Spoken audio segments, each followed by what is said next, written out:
What do you mean by tense?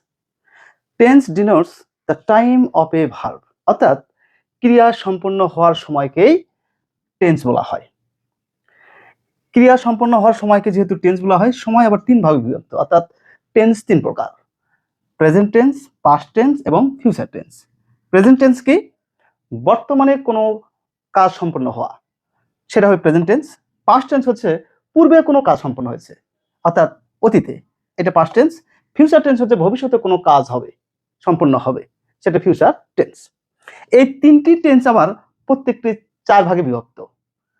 যেমন present tense চার প্রকার: present indefinite, present continuous, present perfect এবং present perfect continuous. অনুরূপভাবে past টেন্সও কিন্তু চার প্রকার: past indefinite, past continuous, past perfect, past perfect continuous.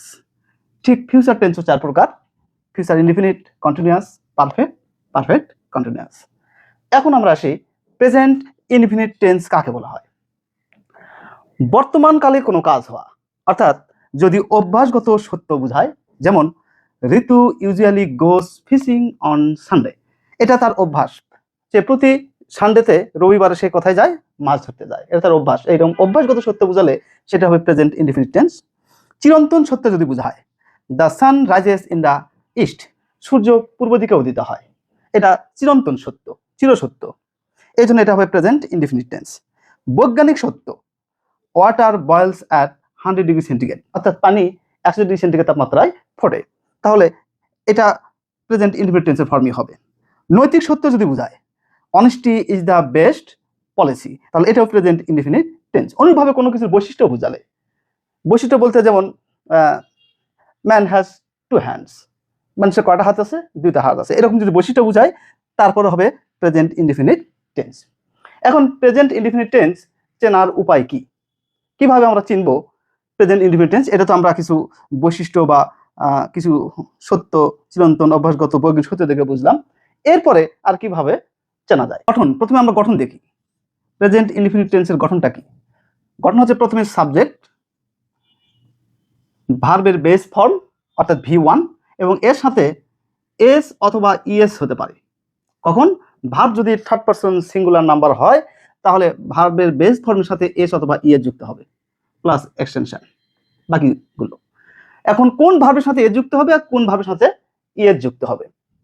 যদি দেখা যায় ভার্বের লাস্ট লেটারটা ও আছে, জেড আছে, এস আছে, S S, S H, CH, X, এইরকম যদি থাকে লাস্টের লেটারটা, তাহলে ইএস যুক্ত হবে। আর এগুলো বাদ দিয়ে বাদ বাকি সবার সাথে subject third person singular number হলে এই ভার্বের বেস ফর্মের সাথে এস যুক্ত হবে। যেমন আমি একটা উদাহরণ দেই, হি গোস টু স্কুল, এই যে গো, ও আছে তাই ইএস যুক্ত হয়েছে। যদি ও না থাকতো, অন্য কিছু থাকতো, তখন he eats rice, he eats rice, এখানে কিন্তু এস যুক্ত হয়েছে। তাহলে সিঙ্গুলার নাম্বার হলেই কেবল এস অথবা ইএস যুক্ত হবে ভার্বের সাথে, অন্য কোনো ক্ষেত্রে আর কিন্তু হবে না। যদি থার্ড পারসন প্লুরাল নাম্বার হয়, তাও কিন্তু আর এস যুক্ত হবে। যেমন যদি আমরা বলি দে, দে ইট হবে, দে ইট রাইস, এখানে কিন্তু এস বাই এস যুক্ত হবে না। কখন এস বাই এস যুক্ত হবে? শুধুমাত্র সাবজেক্ট যদি থার্ড পারসন সিঙ্গুলার নাম্বার হয়, তখনই ভার্বের বেস ফর্মের সাথে এস অথবা ইএস যুক্ত হবে। তাহলে এই গঠন দেখো আমরা চিনতে পারবো এটা প্রেজেন্ট ইনডিফিনিট টেন্স। বাংলা বাক্য দেখে কিভাবে আমরা চিনব? বাংলা বাক্য দেখে চেনার উপায় হচ্ছে বাংলা ক্রিয়ার শেষে ই, অ, এ, এই চিহ্নগুলো থাকবে।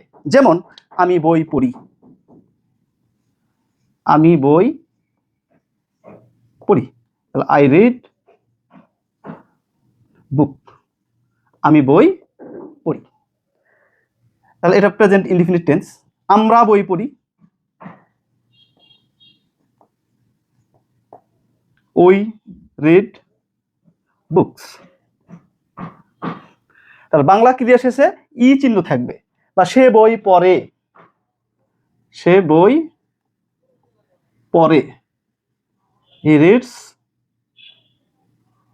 বুক, সে বই পড়ে, এ চিহ্ন আছে। তাহলে বাংলা ক্রিয়া দেখে আমরা কিভাবে চিনবো যে বাংলা ক্রিয়া শেষে ই অ এইরকম চিহ্ন থাকবে, তখন আমরা বুঝতে পারবো এটা প্রেজেন্ট ইনডিফিনিট টেন্স। এখন এই যে গঠন, সাবজেক্ট প্লাস ভার্বের বেস ফর্মের সাথে এস অথবা ইএস প্লাস এক্সটেনশন, যদি বাক্যটা অ্যাফার্মেটিভ হয় তাহলে এরকম হবে। যদি এটা কোশ্চেন প্রশ্নবোধক হয়, প্রশ্নবোধক হলে প্রথমেই আসবে ডু প্লাস সাবজেক্ট প্লাস ভার্বের বেস ফর্ম। তবে এখানে ডু অথবা ডাজ দুটোই হতে পারে, do oblique does, subject plus ভার্বের বেস ফর্ম প্লাস এক্সটেনশন, শেষে প্রশ্নবোধক একটা চিহ্ন থাকবে। আর যদি না বোধক হয়, প্রথমে সাবজেক্ট, তারপরে ডু নট অথবা ডাজ নট প্লাস ভার্বের বেস ফর্ম প্লাস এক্সটেনশন। তাহলে কখন ডু নট হবে, কখন ডাজ নট হবে? যদি subject third person singular number হয় তাহলে সেখানে হবে ডাজ নট। আর যদি অন্য কিছু হয়, অর্থাৎ ফার্স্ট পারসন সিঙ্গুলার হোক প্লুরাল হোক, থার্ড পারসন যদি প্লুরাল নাম্বার হয়, সেকেন্ড পারসন যদি হয়, তাহলে সাবজেক্টের পরে হবে ডু নট এবং ভার্বের বেস ফর্ম। প্রশ্নবোধকের ক্ষেত্রে একই রকম, যদি subject third person singular number হয় তাহলে হবে ডাজ, অন্যথায় হবে ডু। আমরা একটা ছকের মাধ্যমে এটা উদাহরণ দিব।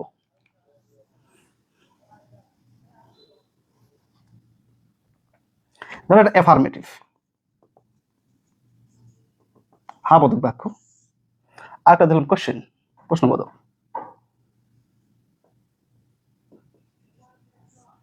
আরেকটা ধরলাম নেগেটিভ।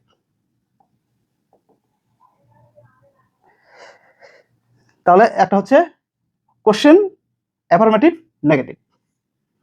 ধরো আই রাইট, এটা যদি প্রশ্নবোধক করি তাহলে কি হবে? Do I right.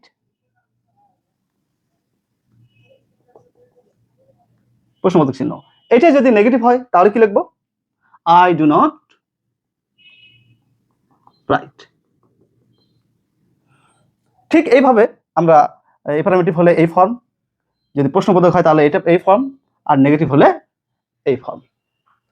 এইটা ছাড়াও আরো কিভাবে চিনবো এটা প্রেজেন্ট ইনডিফিনিট টেন্স? আমরা কিছু অ্যাডভার্ব দেখে চিনতে পারবো এটা প্রেজেন্ট ইনডিফিনিট টেন্স কিনা। তাহলে অ্যাডভার্বটা আমি লিখি, কি কি অ্যাডভার্ব থাকবে? এভরি প্লাস নাউন, হতে পারে every day, every month, every year. Normally, occasionally, gradually, often, very often, rarely, seldom। এই অ্যাডভার্বগুলো যদি কোনো বাক্যে দেখা যায় তাহলে বুঝতে হবে ওইটা প্রেজেন্ট ইনডিফিনিট টেন্স। ওই রকম এই অ্যাডভার্বগুলো দেখেই মূলত আমরা আইডেন্টিফাই করব এটা কোন টেন্স, এবং সেই অনুযায়ী যদি রাইট ফর্ম অফ ভার্বস আছে বা কারেকশন আছে তাহলে কিন্তু আমরা কারেকশনটা করতে পারবো। আমি দুই একটা উদাহরণ দিচ্ছি। যেমন normally, it normally takes 20 minutes to get there। এই যে নর্মালি, যার কারণে present indefinite tense, it normally takes, it third person, that's why take এর সাথে এস যোগ হয়েছে, টেক্স। অনুরূপভাবে যদি আমরা বলি occasionally, I see him occasionally in town। I see him occasionally in town। আমি হঠাৎ তাকে আর কি অকেশনালি তাকে আমি কোথায় দেখি? শহরে দেখি। তাহলে এই যে এইটা থাকার কারণে এটা হবে প্রেজেন্ট ইনডিফিনিট টেন্স। আর পরীক্ষায় কিভাবে আসে? পরীক্ষায় আসে fill in the gaps. Gaps পূরণ করতে হবে কি দেখে? যেটা কোন টেন্স সেটা আগে ধরতে হবে, ধরে সেই অনুযায়ী আমাদের ভার্ব কমপ্লিট করতে হবে। আমি একটু উদাহরণ দিই। যেমন উই অফেন ড্যাশ হিম, কি দিব আমরা? We often dash a victim, এটা পরীক্ষায় এসেছিল, of circumstances.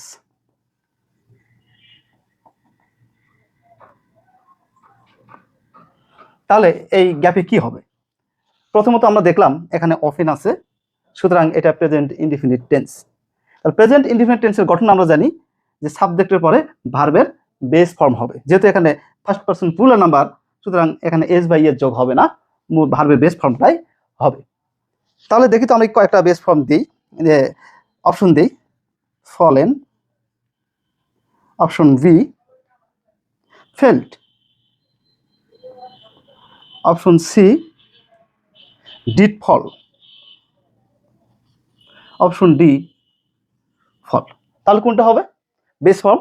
We often dash a victim of circumstances. তাহলে অফেন থাকার কারণে আমরা জানি প্রেজেন্ট ইনডিফিনিট টেন্স এবং ভার্বের বেস ফর্ম হবে। তাহলে যেটা we often fall a victim of circumstances. আরেকটা উদাহরণ আমরা দিই,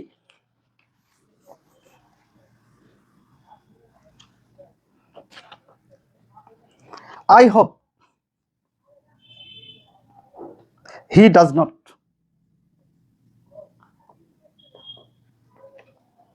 dash his job। তাহলে এটা কোন টেন্স?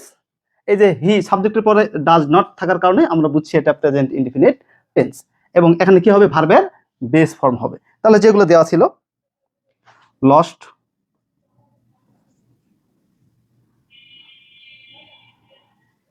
লস, সরি এটা বি, লুজ, ডি নাম্বার দেওয়া আছে ফেইল। তাহলে কি বোঝা যাচ্ছে? I hope he does not dash his job. তাহলে ডাজ নটের পরে ভার্বের বেস ফর্ম হবে। ভার্বের বেস ফর্ম দেখতেছি আমরা কোথায়? এই যে লস। যে আমি আশা করি সে কি করবে না, তার চাকরিটা লস করবে না বা হারাবে না। তো এইভাবে বিভিন্ন পরীক্ষায় যদি প্রেজেন্ট ইনডিফিনিট টেন্সের প্রশ্ন আসে, আশা করি এই লেকচার ক্লাস করার পর থেকে তোমরা পারবে বলে আমার বিশ্বাস। ধন্যবাদ সকলকে ক্লাসে থাকার জন্য।